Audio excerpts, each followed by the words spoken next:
Shalom. Mari kita merenungkan firman Tuhan yang diambil dari Renungan Harian GKI Anugerah Senin 14 September 2020.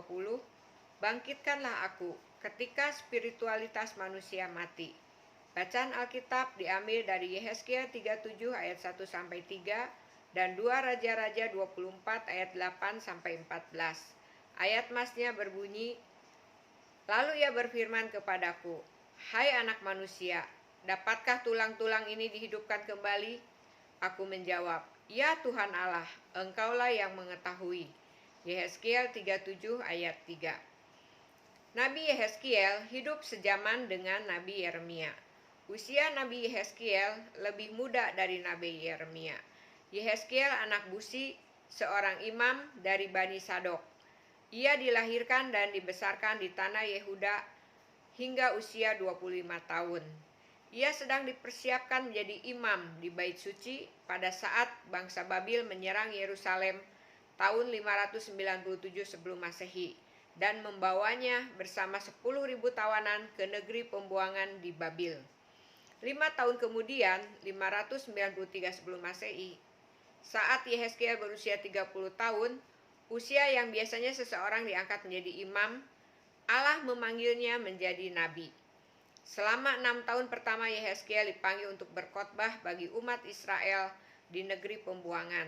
Sementara itu Nabi Yeremia berkhotbah bagi orang-orang Yahudi yang tertinggal di tanah Yehuda. Dan Daniel, tawanan pertama tahun 605 sebelum Masehi, sedang bekerja menjadi pegawai istana di kerajaan Nebukadnezar. Nabi Yehezkiel melayani pada masa sejarah umat Israel yang paling gelap. 7 tahun sebelum kehancuran total umat Israel, 593 sampai 586 sebelum Masehi, dan 15 tahun setelah kehancuran total itu, 586 sampai 571 sebelum Masehi. Totalnya selama 22 tahun, Nabi Yehezkiel melayani dengan setia. Berita kitab Yehezkiel dibagi 3 bagian. Yang pertama berita hukuman umat Israel di negeri pembuangan, pasal 1 sampai 24. Yang kedua nubuat hukuman terhadap bangsa-bangsa asing yang bersukacita atas malapetaka umat Israel, pasal 25 sampai 32. Dan yang ketiga pengharapan dan janji pemulihan umat Israel di masa depan, pasal 33 sampai 48. Penglihatan apokaliptik artinya Allah menyingkapkan sesuatu yang akan datang dengan simbol. Di Yehezkiel pasal 37 merupakan bagian akhir berita Nabi Yehezkiel yang ditafsirkan terjadi di tahun ke-10 setelah pembuangan, yaitu sekitar tahun 587 sebelum Masehi. Dan Bait Allah di Yerusalem sudah dihancurkan total tahun 586 sebelum Masehi. Bait Allah adalah detak jantung kehidupan spiritualitas dari umat Perjanjian Lama. Perjanjian Lama tidak banyak mempermasalahkan kematian fisik, tetapi sangat menekankan kematian rohani pada saat umatnya menyimpang dan meninggalkan Allah. Pada saat umat Israel yang tersisa, kerajaan Yehuda yang terdiri dari 2 suku, sudah menjalani kehidupan di negeri pembuangan Babil selama 10 tahun dan menyaksikan Bait Allah di Yerusalem, detak jantung spiritualitas mereka dihancurkan, maka mereka seperti tulang-tulang yang amat kering dan berserakan. Spiritualitas umat Israel sebagai umat Allah sudah mati. Berita pengharapan dari nabi-nabi utusan Tuhan kurang mendapat respon positif dari umat yang sudah hidup berkepanjangan sebagai tawanan dari bangsa-bangsa dan raja-raja yang menyembah berhala. Kedaulatan Allah atas umatnya dipertanyakan dan menjadi ejekan dari bangsa-bangsa lain yang menyembah ilah-ilah lain.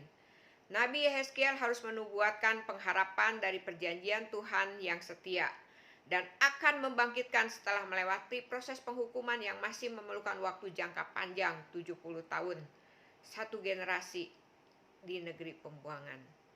Nabi Yehezkiel harus dikuatkan sesuai dengan arti namanya Yehezkiel, Allah menguatkan.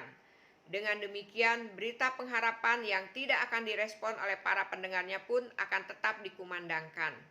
Allah membawa Nabi Yehezkiel pada penglihatan apokaliptik untuk meneguhkan firman yang harus diberitakan kepada umat. Tulang-tulang amat kering yang berserakan bagaikan kematian spiritualitas dari umat Israel. Dapatkah tulang-tulang ini dihidupkan kembali? Nabi Yehezkiel menjawab, "Ya Tuhan Allah, Engkaulah yang mengetahui." Artinya Nabi Yehezkiel percaya atas kedaulatan Allah. Tuhan yang dilayaninya sanggup melakukan apapun yang dikehendakinya. Pada masa pandemi virus corona yang berkepanjangan dan rumah-rumah ibadah ditutup, apakah spiritualitas umat akan mati? Apakah pemberitaan firman Tuhan akan berkurang kekuatannya? Karena Tuhan tidak mendemonstrasikan kuasanya untuk meluputkan umatnya. Bahkan kita melihat gereja ikut menyumbang penambahan penularan juga. Firman Tuhan yang tercatat dalam Alkitab membuktikan bahwa Allah berdaulat dan mampu menghidupkan kematian rohani akibat kesusahan besar yang berkepanjangan yang menimpa umatnya. Apakah kesusahan hidup yang berkepanjangan mematikan iman dan kerohanian Anda sehingga Anda kehilangan kepercayaan dan hubungan dengan Tuhan? Allah berdaulat atas hidup dan perjalanan sejarah kehidupan di dunia ini.